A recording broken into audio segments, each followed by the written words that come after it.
Kur'an'dın kıssaları Peygamberimiz sallallahu aleyhi ve sellem'di jana momundardı Allah Taala bekemdeş üçün, İslamga bekem kılış üçün okuyalarda Allah Taala bayan kıladi.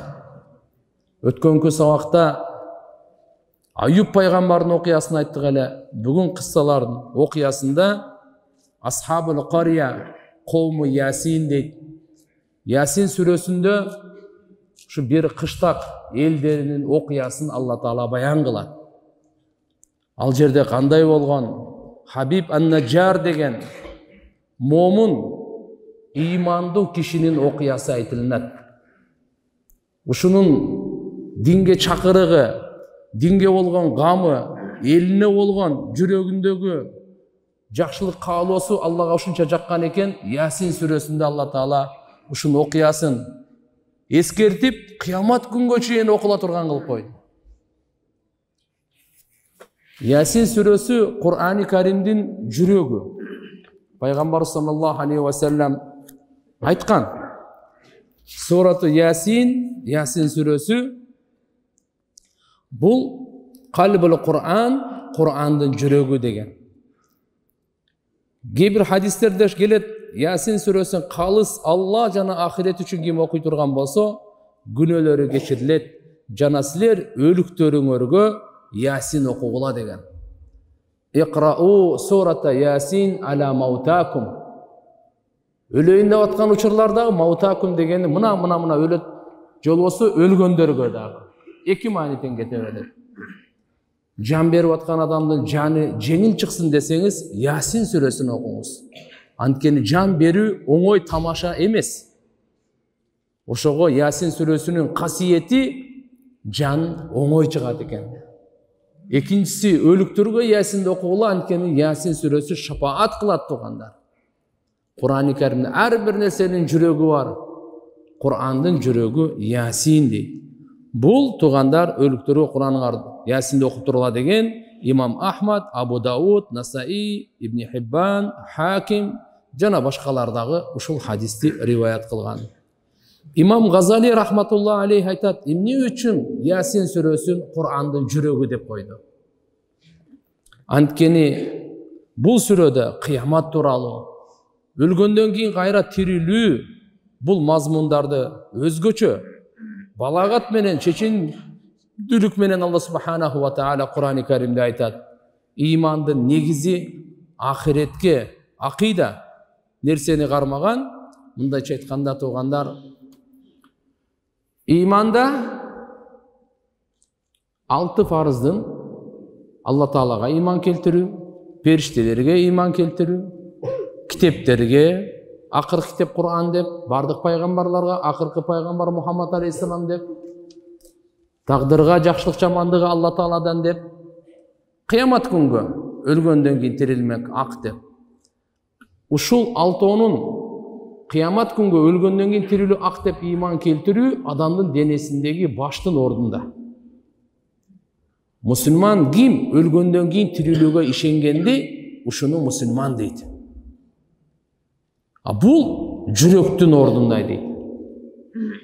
Экинчиси, жүрөк адам баласынын ден соолугу жүрөккө жараша дейт. Демек, ахиретке иман келтиргенибиз канчалык күчтүү болсо, башка иман келтиргенибиз, башка ибадаттарыбыз ошого жараша күчтүү болот экен. Кандай адамдын жүрөгү күчтүү болсо, башка дене мүчөлөрү да күчтүү болгондой, жүрөгү орукчан болсо, бардык денеси орукчандай. Ошон үчүн Имам Газали рахматуллаху алейх ушинтип салыштырма менен Ясин сүрөсүн Кур'андын жүрөгү экенин баяндаган. Ясин сүрөсүнүн да бир аты Азима деген. Тауратта Муимма деп коет экен. Мындай дегени Ясин сүрөсүн окуган кишиге дүйнөдө дагы, ахиретте дагы жакшылыктар, берекелер, берекелер жалпылангандан, көп болгондон ушинтип айта деген. Ясин сүрөнү окуган кишинин аты Шариф деп коет экен, шарапаттуу деп. Ясин сүрөсүн окуган адамга шафаат, Кабила Рабиа деген адамдардын Канча болсо ошолордун кишинин санынча шафааты кабыл болот деген да риваятта келет экен. Кээ бир риваятта мудафаа деп аты келет экен. Окуган кишиге кандай бале келе турган болсо ошону кайтара турган. Кээ бир риваяттарда Ясин сүрөсү кадыя деп дагы аталат экен туугандар. Бул дегени адам баласынын кажетин бүтүрө турган. Ошон үчүн айтылат, кандай кажетиңиз болсо Ясин сүрөнү окуңуз, андан кийин дуа кылыңыз, иншалла кажетиңиз бүтөт дейт. Төрөттөгү аялдар Ясин сүрөсүн окуса оңой жеңил төрөйт. Жоготкон буюмун ошол ниетте окуй турган болсо иншалла тапканга, болбосо анда жакшырагын Алла кайтарып бергенге кепилдик алат. Ошон үчүн бул Ясин сүрөсүн баарыбыз жаттайлы. Ибн Касир рахматулла алейхи айтат, кимде ким эрте менен Ясин сүрөсүн окуса, кечке чейин анын көңүлү ачык, жүрөгү бейпил болот дейт. Кечинде окуса таң атканга чейин дейт. Бул улуу адамдардын тажрыйбасынан дейт. Ясин деген ат, Имам Малик рахматулла алейхи айтат, бул Алла Тааланын аттарынан бир ат дейт. Ясин Алланын аты дейт. Имам Малик рахматулла алейхи, Алланын аттары көп, ошол аттардан бири дейт. Ибн Аббас радиаллаху анхума дагы бир риваятта ушуну айткан экен. Асма илахия Алла Тааланын аттарынан бир ат деп. Бир риваятта бул Хабаши, Эфиопиянын сөзүнөн дейт. Бунун мааниси эй инсан деген экен. Ясин деген эй инсан деп. Бул жерде эй инсан дегенден мааниси эмне десе, пайгамбар Мухаммад алейхиссаламга кайрылып айтылып атат дейт. Ибн Жубайр радиаллаху анхунун сөзүнөн келе турган болсок, Ясин пайгамбарыбыздын аты деп дагы айткан экен. Рухул Мааниде пайгамбар саллаллаху алейхи ва салламдын аты Ясин деп мына ушул жердеги сыр айтылган дейт. Эми бир балдардын атын Ясин деп койсо болобу болбойбу деген маселе туулат. Азыр коюп атышпайбы Ясин деп? Имам Малик рахматулла алейхтин айтканда караганда Ясин деп балдардын атын койсо болбойт. Кандай эле Раззак, Рахман, Халик деген аттар Аллага өзгөчө, бул аттар менен балдарга, махлукка койсо болбойт. Рахим деп койсоңуз болот, Азиз деп койсоңуз болот. Анткени Алла Таала бул Азиз, Рахим деген мисал аттар, ошого окшогон аттарды өзүнөн башка пайгамбарга, кээде периштелерге, кээде башка кишилерге дагы иштетилген Куранда, хадисте. Куранда, хадисте Алладан башкага иштетилбесе, аны ошон үчүн Рахман берди, Рахман кулдарды кээ бирлер Рахман деп чакырат. Рахман аба, Рахман аке, Рахман байке, ушулар болбойт. Аны толук аты менен Рахман кул, Рахман берди, Абдурахман деп эле чакырыш керек аларды.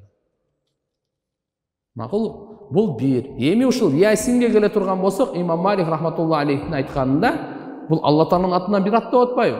Демек андай кылса болбойт дейт. Бирок эгерде жазуу түрүндө арабча Ясин сүрөсүндө Ясин деп жазылат го, ошондой ат койсо болбойт. Бул арабчада. Эгерде я дегенден кийин алифти көтөрүп, синден кийин яны жазып ылдый кылып, анан нун кылса, анда боло берет дейт экен кайра. Түшүндүңүздөрбү бул кишинин оюнда? Мисалы Кур'ани Каримде саламун ала али Ясин деп келет. Ибн Араби рахматулла алейхин айткан. Демек ушундай кылып ат койсо болот дейт. Кандай болбосун, биздин мисалы мазхабта бул Алла Тааланын аты деп айтылган жок. Ошон үчүн бүгүнкү күнү ошол Ясин деп ансыз деле биз орусча тамга менен, кирлит менен жагырышып жаза беребиз. Буга койсок болобу деген суроога боло берет. Анчамчылар коюп алган, эч кыжалат болбосун.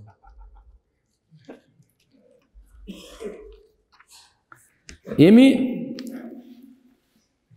ушул Ясин сүрөсүндө Асхабул Кария, кыштак ээлери деп Алла субханаху ва таала Кур'ани Кариминде мынаке 13-аятта айтат: Аузу биллахи минаш шайтанир ражим. Бисмиллахир рахманир рахим.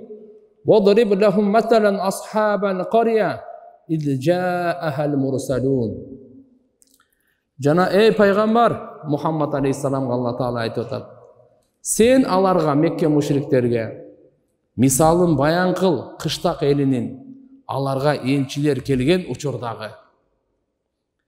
Пайгамбарчылыкты бекемдөө максатында, пайгамбарчылыкты четке кага турган болсо, аларды коркутуу максатында сен аларга мисал баян кыл. Зарбы мисал деп коет. Бул деген бир окуяны Кур'ан-ы Каримде мисал катары берет Алла Таала эскертүү үчүн. Силерде мурда бир ушундай коом болгон, бир эл болгон, кыштактыгыда болгон, аларга биз пайгамбарларды жибергенбиз. Пайгамбарларга каршы чыккандан акыбети эмне менен бүткөн? Ошону жакшы силерге эскертип коелу. Силер дагы Мухаммад пайгамбарга каршы чыга турган болсоңор, силерди дагы ошондой акыбет күтүп турат. Ал эми пайгамбар Мухаммад алейхиссалам жана сага ыйман келтиргендер, алар бекем болсун, пайгамбарга ыйман келтирип, Алланын өкүмүн аткаргандардын акыбети жыйынтыгы баары бир ийгилик менен бүтөт деген эскертме катары Алла субханаху ва таала бул жерде баян кылып берип атат. إذ أرسلنا إليهم اثنين فكذبوهما فعززنا بثالث فقالوا إنا إليكم مرسلون. Качан биз аларга башында эки элчи жибергенде, алар ал экөөнү жалганга чыгарышты. Ошондо биз үчүнчүсү аркылуу кубаттадык, бекемдедик, колдодук. Соң бардыгы айтышты, албетте биз силерге жиберилген элчилербиз деп. Мындайча айтканда, таухид Алланын жалгыздыгын тандагыла, бутпарастыкты таштагыла. Биз Алланын тарабынан силерге жиберилген элчибиз деп. Себеп дегенде булар бутпараст эле. Бунун далили эмне мен Алладан башка кудайларды, башка сөлөкөт буттарды кудай кылып алайынбы деп Хабиб Наджар айткан азыркы аяттарда, кийинки аяттарда келет. Бул кыштак ээлери каерде десе, Кур'ан-ы Каримде жана хадисте кайсыл жерде экен анык айткан эмес туугандар. Кур'ан-ы Каримде буну ачык айткан эмес. Албетте Мухаммад ибн Исхак тарих риваяттарында Ибн Аббас, Кааб Ахбар радиаллаху анхум булардын айтуусунда Антакия деген. Көпчүлүк муфассириндер ушуну кабыл алган. Антакия деп бул Сириядагы өзү христиандардын борбор чоң шаары төртөө болгон. Рум, Искандария, Кудус, Антакия. Булар ушу чоң, булардын ушул борбордук христиан насараларды исламга чейинки ушундай чоң шаарлары болуп турганда, бул окуялар исламга чейинки болгон. Антакия деп Шам мамлекетинин машхур, азими шан, улуу шаары болуп эсептелинет. Булар болсо ал жерде бүгүнкү күндө дагы канисалар, чоң чиркөөлөр бар экен. Бирок мурда булар айтып атканына караганда, булар бут парас болгон, сөлөкөт парас болгон. Кийин исламдын доору келгенде аны Аминул Умма Абу Убайда ибн Жаррах радиаллаху анху Шам мамлекетин фатих кылганда, жеңгенде, ошо Антакияны бул да жеңип, ошол жерге исламдын желегин сайган экен. Абу Убайда ибн Жаррах радиаллаху анху. Эми мына азыркы бул жердеги киши айтылганы бул дагы Кур'ан-ы Каримде ачык айткан эмес. Хабиб Наджар деген жыгач уста болгон экен. Хабиб деген бул дагы убагында ушу кичине пес оору менен ооругандыктан шаардын четинде жашачу экен. Бирок азыркы пайгамбарлар келгенде алар ден соолугу жакшы болуп деп риваяттарда келет. Анан ыйман келтирген экен. Ыйманы бекем болуп, кээ бирлери айтат эми мужизаны көрүп ыйман келтирген дейт. Кээ бирлери дааватын угуп ыйман келтирген дейт. Кандай болбосун, бул ыймандуу киши болгон Хабиб ан-Наджар деген. Ан-Наджар дегени жыгач устаны айтат. Хабиб өзүнүн аты Хабиб болгон. Ошонун кабыры бүгүнкү күндө Антакияда дейт. Зияратка да көптөгөн кишилер барат дейт.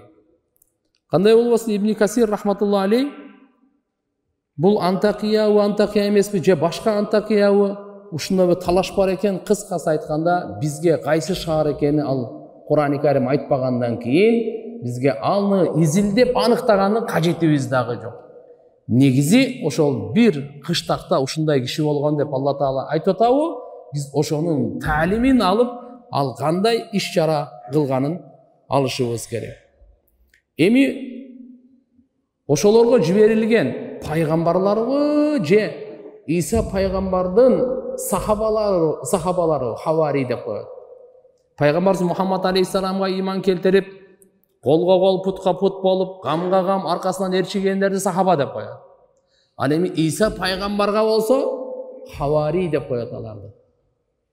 Иса пайгамбардын жора жолдошторун хавари деп коет. Ошолордонбу же беркилерден бул тууралуу дагы алымдардын ортосунда талаш бар. Кандай болбосун расул деп келип атат, мурсал деп келип атат. Кур'ан-ы Каримде көбүнчө Алла Тааланын пайгамбарына гана булар аталат. Ошон үчүн Кур'андын өзүн эле карай турган болсок, булар пайгамбарлар десек туурарак болот дейт. Ошонун үчөөнүн аты Садик, Ас-Садук, Шалум деп айтылат экен. Бир риваятта үчүнчүсүнүн аты Шамуун деп айтылат экен. Ибн Касир рахматуллахи алейхи ушундай дейт. Демек экөөнү Алла Таала биринчи жиберип атат. Аларды жалганга чыгарып дегенде үчүнчүсү менен бекен деп үчөөнү кошо жиберип атат. Ошол үчөөнүн аты Садик, Садук, Шамуун.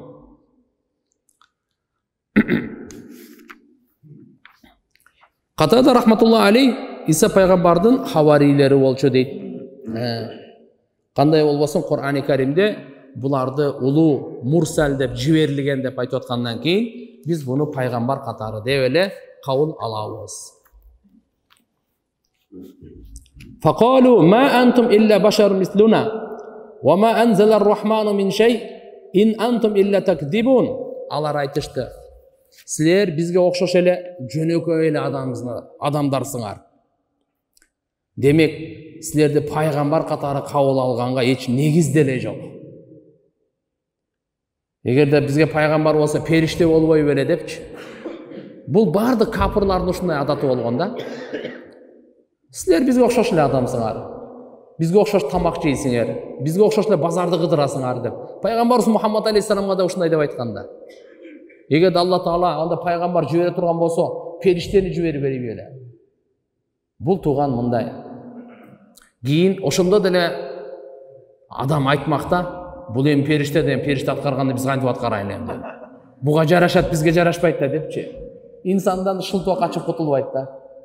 Кандай болбосун, Алла субхана ва таала хикматы, Алла Таала инсандардын катарынан, инсандардын өзүнөн пайгамбарды тандап туруп жиберет да. Периште эмес, себеп дегенде ээрчигенге дагы, табиат, инсандын табиатына жараша болгон абалдарга дагы, өкүмдөргө да баш ийгенге туура болуш. Айтты, жана мээримдүү Алла эч бир нерсени түшүргөн жок дейт.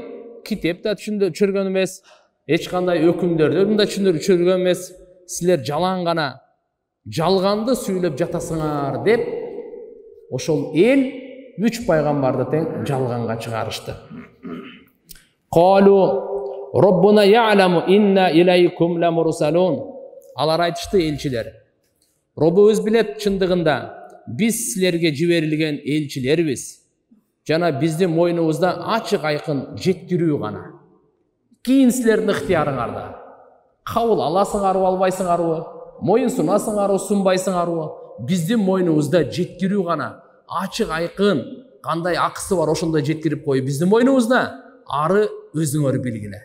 Кабыл алсаңар бактыңарга, кабыл албасаңар өзүңөр бактысызыңарга дегенде.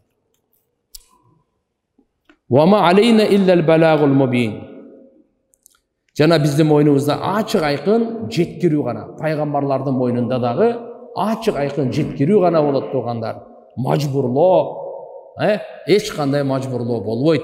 Себеп Алла Таала кимдин жүрөгүнө хидаят берсе, өзүнүн каалоосу менен берет. Адам баласы ыктыярдуу, акыл эси бар. Иманды ыктыяр кылабы, куфурду ыктыяр кылабы, таухидти ыктыяр кылабы, ширкти ыктыяр кылабы, бейишти тандайбы же дозокту тандайбы. Акылы бар. Акылы жок адамда кыямат күнү суроо жок. Акылы жок адамдан суроо жок. Айвандардан суралбайт. Аларга акыл берген эмес. Кээ бир адамдардын арасынан Алла Таала ушундай акылы жокторду жаратып койгон, бизди үлгү алсын деп, алардан да сурак болбойт тугандар. Алар арам жейби, урдайбы, бир нерсе жарабы, сындырабы, кыямат күнү эч кандай аларга сурак жок тугандар. Эгерде бирок кимге акыл берсе, сизге, бизге кичине болсун акыл берген болсо, акты караны ажырата турган, анда сурак сөзсүз бар. Қалу инна татайярна бикум ла иллам тантаху ланаржуманнакум ва ламассаннакум минна адабун алим. Ал кыштактыктар айтышты, биз силерден жаман жышаанды сезип жатабыз. Жаман кесепетти сезип жатабыз. Кандай кесепет экен? Десе каатчылык же силерден мындай бизге жаңы сөз айтып атканыңардан элдин ортосунда дүрбөлөң болуп, эртеби кеч фитна болуп, жаңжал болушу мүмкүн, ушуну алар кесепет деп түшүнүп атышат. Десе каатчылык ушундай кыйынчылык атары, биз силерден ушундай каатчылык, жаманды, кесепетти сезип жатабыз дейт. Эгер силер тыйылып алсаңар, дааватыңардан токтоп болсоңор, силер мынтип эле алар чакырып атат да Алла Таалага жалгыздыгына. Пайгамбарлар да. Ушуңа токтоп болсоңор, биз силерди сөзсүз ташпаранга алабыз. Жана силерге бизден оорута турган азап тиет дейт. Ташпаранга бул жерде биринчи ташпаранга алуудан мурда силерди кыйнайбыз, түрдүү азаптар менен азаптайбыз. Акыры дагы эле болбосоңор, акыры ташпаран менен силерди жок кылабыз деди да булар. Булардын сөзү ушундай болду. Қалу таирукум маакум а ин дуккиртум бал антум каумун мусрифун. Элчилер айтышты, пайгамбарлар, силердин жаман жышааныңар өзүңөр менен бирге. Кайсы зыян деп жатканыңар, анын себеби силер айтып атасыңар, ушундай кесепет деп. Ошо кесепеттин себеби силердин өзүңөрдү акыйкаттан жүз үйргөнүңөр, ушул өзү кесепет. Ушу аркылуу силерге кайгы келип аткан, зыян келип атканы. Ол биздин айтып атканыбыздын сөзүбүздөн эмес, силер акыйкаттан жүз үйргөнүңөрдүн себебинен депчи. Мына ушул кесепет силер менен бирге. Қалу таирукум маакум. Таир деп ушул өзү жаман нерсени жорыганды айтат. Бирок жаман нерсенин жорыганын таасири кесепет болот. Ошон үчүн жаман нерсенин жорулуусу кесепет плюс болот дагы. Мына жаман жышаандык болот тугандар. Анан кийин айтып атат булар. Жаман жышаан деп эсептейсиңерби? Жок, жок. Силер чектен чыккан коом экенсиңер деди. Ушунчалык эле айтты. Эгерде бул айтылган насаатты, бул жерде эч кандай фитна жок. Акыйкатты кабыл ала турган болсоңор, каатчылыкта, жаңжалда болмок эмес. Ошондуктан эмне силерге бул айтылган насаат бактылуулуктун негизи болгон ушул насаат өзү бактылуулуктун негизи. Силер жаман жышаан деп эсептейсиңерби деди. Кыскасы айтканда, шариятка каршылыкта бул кесепет келди, акылга каршылыкта буну туура эмес түшүндүңөр дейт да. وجاء من أقصى المدينة رجل يسعى قال يا قوم اتبعوا المرسلين. Кыскасы ошол айылда сөз бир топ таркап кеткенден кийин бул эл пайгамбарлардын сөзүн укпай, пайгамбарларды өлтүрөбүз деп план түзө башташкан. Ошондо бу айылдын четинде баягы ыйман келтирген киши мусулман Хабиб ан-Наджар буну угуп калат дагы, шаарда сөз таркап кеткендиктен шаардын четинен бир киши шашып келип, ким эле бул? Хабиб Наджар, мусулман киши шашып келди дейт.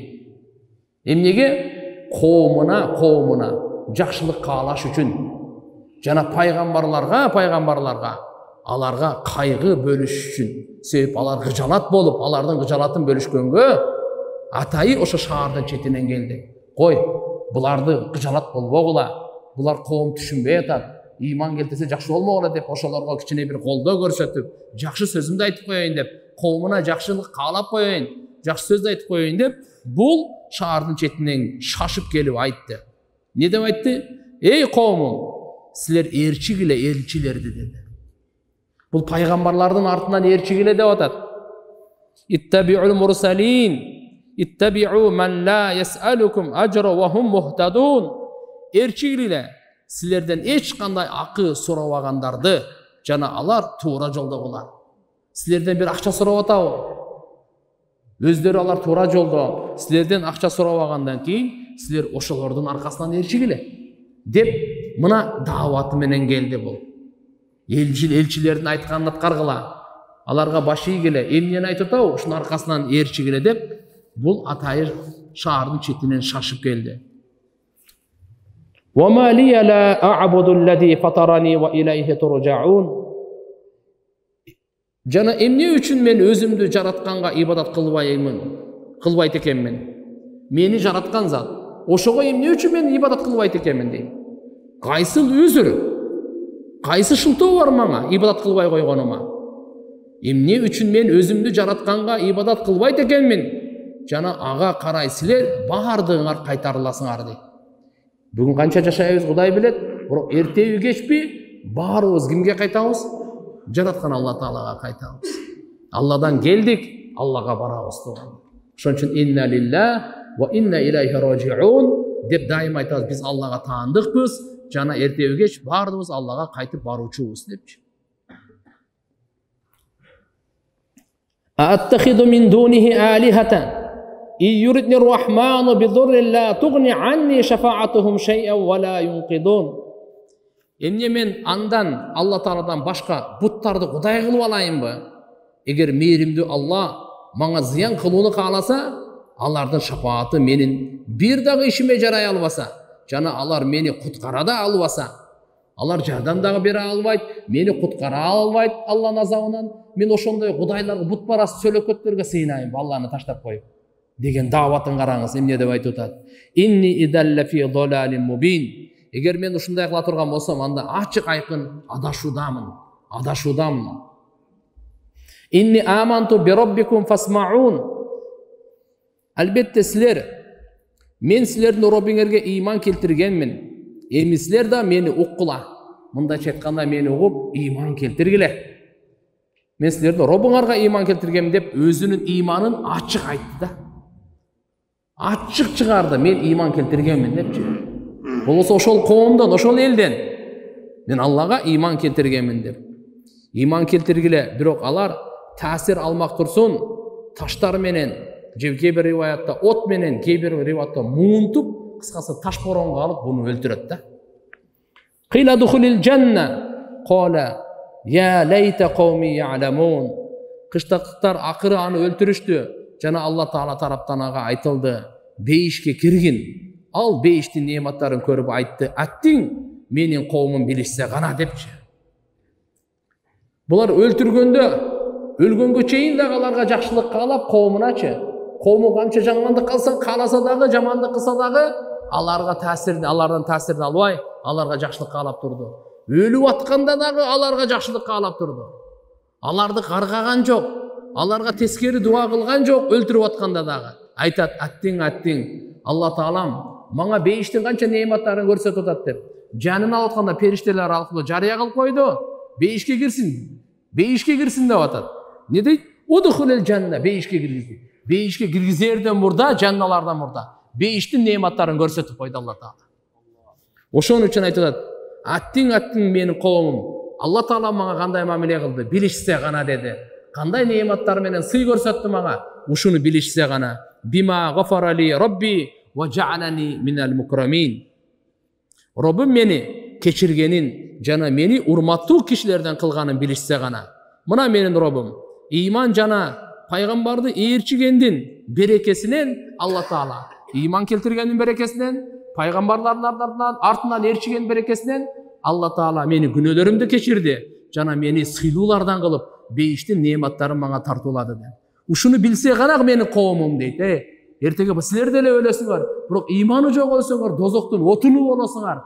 Ыйман келтиргиле, пайгамбарлардын артынан ээрчигиле. Силерден акча талап кылбайт, силерден бир нерсе акысын талап кылбайт, туура жолго, жакшылыкка чакырып атпайбы деп, мынакей ушундай арманда өткөн.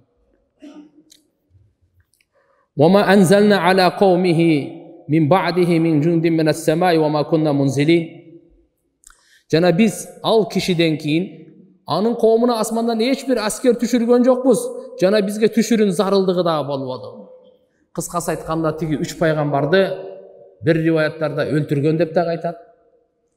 Кээ бирлеринде өлтүргөнү белгисиз. Бирок бу Хабиб Наджарды булар өлтүрүштү.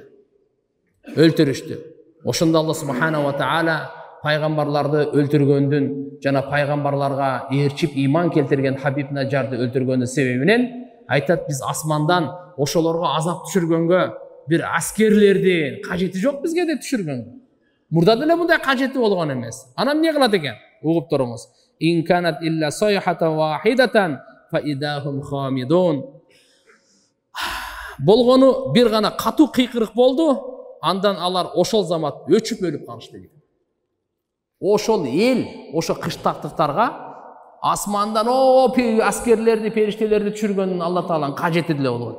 Bir Cebrail perişte bir kıykırganda жүрөктөрү, кулактары жарылып ошол жерден өчүп калды дейт.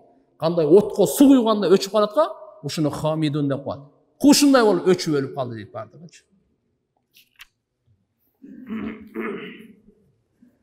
Ya hasratan alal ibad ma ya'tihim min rasulin illa kanu bihi yestehzi'un. O ökünüç bendelerge, alarga kандай gana elçi kelbesin, alar anı söz maskarlaşıp duruşkanda. Elçilerde maskarlap, alardın üstüne şıldığındap gülüp, oşun için ayet Allah subhanahu wa ta'ala, o ökünüç bendelerge, ya hasratan alal ibad, bendelerge ökünüç karaç. Elçiler bularga jakşılıkka alap, tuura joldu көрсөтүп келсе, булардын акыбети жыйынтыгы эмне менен бүтүп атат dedi.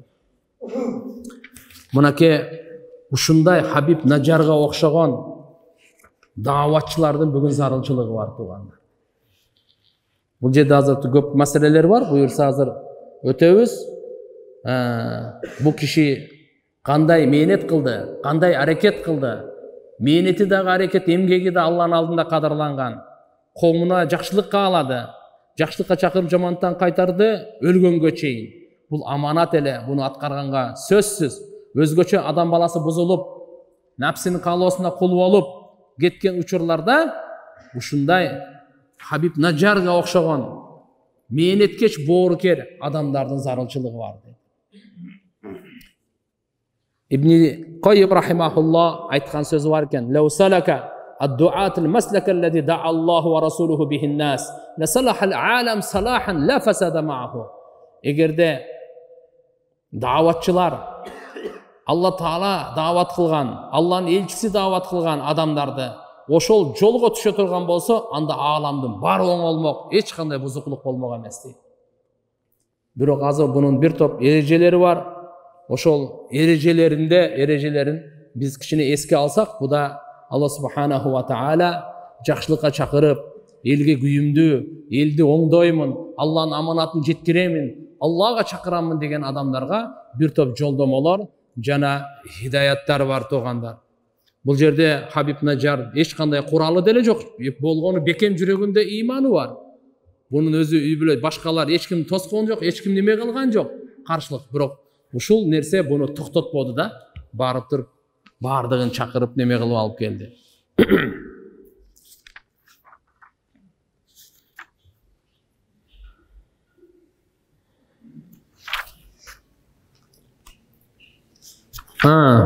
Дагы бир маселе тарихи риваяттарда келет. Ибн Аббас, Муқатил, Мужахид тафсир имамдарынан айтылган, бул Хабиб Наджар болчу дейт. Жана ушундай адамдар биздин пайгамбарыбыз саллаллаху алейхи ва салламдын келгенге чейин 600 жыл мурда иман келтирген экен бул. Пайгамбарыбыз келгенге чейин иман келтирген дейт пайгамбарыбызга. Тубба Акбар иман келтирген дейт.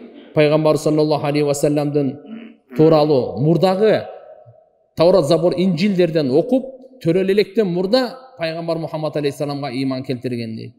Варака ибн Науфал Сахих Бухарида бул дагы келет. Бул хадис энебиздин туугандары эмес беле? Бул китептерден келип, ал айткан, ким гана ушу калимага чакырбасын, ага душмандык кылынган депчи. Ушундай улуу кишилер деп айтылына деген.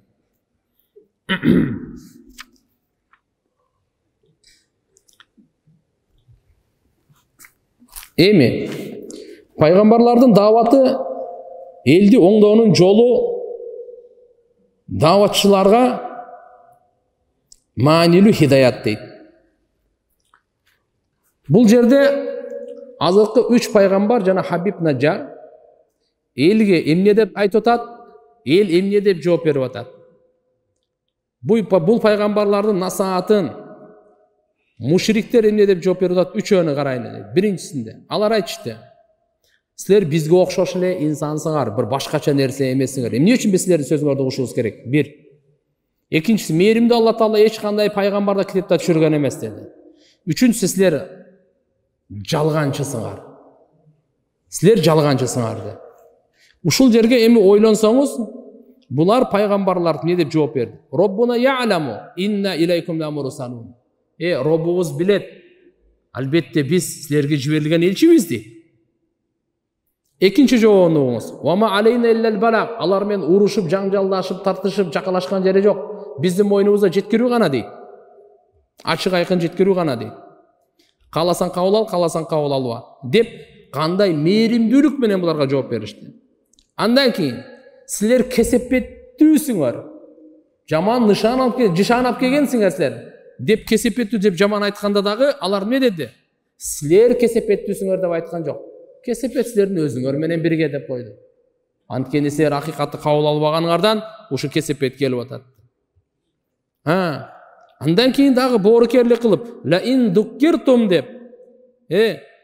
Биз силер менен эч нерсеңерди бир бузбайбыз. Биз жалгыз эле силерге жакшылык каалап атабыз го деп. Ушунчалык айтып тур, бал антум кавмун мусрифун, силер чектен чыгып кеткен коомсуңар деп элечи. Эми жаңы исламды кабыл алган, иман келтирген Хабиб Наджардын айтканы эмне болуп атат? Ал биринчи айтып атат: ай, силер ойлонсоңор, узактан насаат, жакшылык каалап жүгүрүп келип, сапардын кыйынчылыгын көтөрүп, силерден эч бир нерсе сурабаса, силерди мына ушуга өзүңөр ой жүргүзүшүңөр керек эле деп. Биринчи акыл, инсаптуулуктун хидаятын айтты. Экинчиси, ал коомду туура эмес, адашып жүргөндү эскертүү берип, аларга айтты: эмне мен Алла субханаху ва таала мени жараткан Алланы таштап, мындай деген жок да, силерди жараткан Алла Тааланы силер таштап башка жок. Мени жараткан өзүң кошупчу. Өзүң кошуп. Биз жакшылык айтканда элге айта берейли. Жамандык айтканда өзүбүздү кошуп сүйлөйлү да. Биз тескерисинче адамдарды оңдоп аткан, же болбосо жамандыгын айтканда мына уурулук кылбагыла эмес, уурулук кылбайлы туугандар. Экисинин айырмасы бар да. Өзүң кошуп айтып атат машалла, мынакей сиздер орозо туттуңуздар. Бул жеке мейли. Өзүңүздү кошпой деле койсоңузчу. Бул жерде кандай машалла орозо туттук деп өзүбүз берге кошобуз да бизчи. Ама уурулукка келгенде уурулук кылбагыла, арак ичпегиле, майлыбы депчи. Андай эмес. Өзүбүздү кошуп айтышыбыз керек мындай жерде. Уурулук кылбайлы, арак ичпейли депчи. Беркинисине келгенде машалла орозо туттуңар, Куран окудуңар. Өзүң окубадыңбы билбейм, бирок буларга айтышың керек экен да. Ал жерде өзүбүздү кошуп албай автор кылып. Хабиб Наджардын бул жердеги акылдуулугу, даанышмандыгы, ушу даават берип аткан даанышмандыгын көрбөйсүзбү? Эмне деп айтып атат да? Бул айтып атат, бардыгын өзүнө мансуп кылбай туруп, онман башкача айтат. Ва лия ла а'будуллади фатарани дейт. Мага эмне болду? Мени жараткан Алла Таалага ибадат кылбай. Силерге эмне болду? Деп айткан жок да. Алла Таала силерди жаратса ошого ибадат кылбай атасыңар депчи. Бул өзүнө тартып айтып атат. Мени жаратканга мен ибадат кылбайм. Мен кандай адаммын өзүм депчи. Мындай деп мисал аларга айткан жок дейсиздер. Адам падам эмес экенсиңер. Жаратканга ибадат кылбайсыңар деп аларда айткан жок. Силерге эмне болду Аллага ибадат кылбайсыңар? Деп антип айткан жок. Өзүнө алып келип айтып атат да, тартыпчы. Мага эмне болду дейт. Мени жараткан Аллага мен ибадат кылбай деп. Кара, кандай хикмат менен, даанышмандык менен тигилердин жүрөгүнө таасир берип, даават берип атат.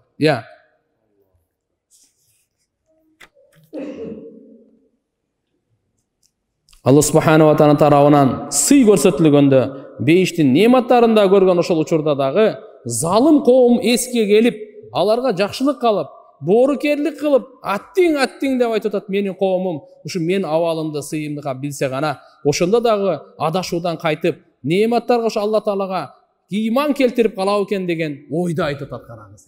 өлүп баратып дагы өзүнүн коомуна ыйманды каалап, өзүнүн коомуна адашуудан ушу кутулса экен деген арманда өлгөн Хабиб Наджар болот туугандар. Мындай сөзүндө риваяттарда келеткен, ушул сөзүнө периштелер суктанган дейт. Ушул сөзүнө кимдер? Периштелер суктанган дейт. Бул жөнөкөй сөз болгон жок туугандар. Коомуна ушул сөздү айтуу бул оңой эмес. Бул Алла субханаху ва таала жүрөгүнө айтып мынакей эмне деп атат? Кала я лайта қауми я'ламун дейт. Бима ғафара ли рабби ва жа'алани минал мукрамин дейт. Я лайта деп ушу аттың жүрөгүнөн ушундай үн чыкты да, коомун билгендечи ушул акыйкатты. Мага мындай мамиле кылбайт эле. Булар дагы ыйман келтирет эле, бейиштен орун алат эле депчи. Ошон үчүн айтат, Кур'андын жүрөгү Ясин, Ясиндин жүрөгү ушул аттың дейт. Мындайча айтканда, жүрөктө, я Алла, мен күчүмдө, колумда эмне бар эми, эмне кыла калайын? Бир жүрөгүмдө эле бир арманда, ушулар акыйкатты билбей атат. Эгер акыйкатты билсе, анда пешенесин саждадан көтөрбөй коет эле. Ыйман келтирип, мага каршы чыкмак турсун, өздөрүн жанын бергенге даяр болот эле депчи. Ошон үчүн бул Ясиндин туугандар сүрөнүн жүрөгү деп дагы айткандар бар. Жараткан Алла субханаху ва таала баарыбызга акыйкатты Аллахым насип кылсын, Кур'андын нуру менен жүрөктөрүбүздү нурласын. Демек ушул окуядан биз сабак алайлы. Кандай сабак алайлы? Пайгамбарыбыз саллаллаху алейхи ва салламга мисал баян кылдыртып айтып атат. Ар бир доордо ким бактылуу болгон? Пайгамбардын артынан ээрчигендер гана бактылуу болгон. Ушуну билип коюңуз тууган. Ким бактысыз болгон? Пайгамбардын артынан ээрчибей жүз үйрүгөн, ошолор бактысыз болгон. Ошон үчүн айтылат, текеберлик. Бул акыйкаттан жүз үйрү ушул текеберлик экен. Текеберликтин эки мааниси бар. Биринчиси акыйкаттан жүз үйрү, экинчиси башкаларды кемсинтүү. Пайгамбардын жолу акыйкат, ушудан жүз үйрүп, бул текеберлик экен. Ошон үчүн Пайгамбарыбыз Мухаммад алейхиссалам биздерге улуу жол алып келди. Ошону бекем карманайлы.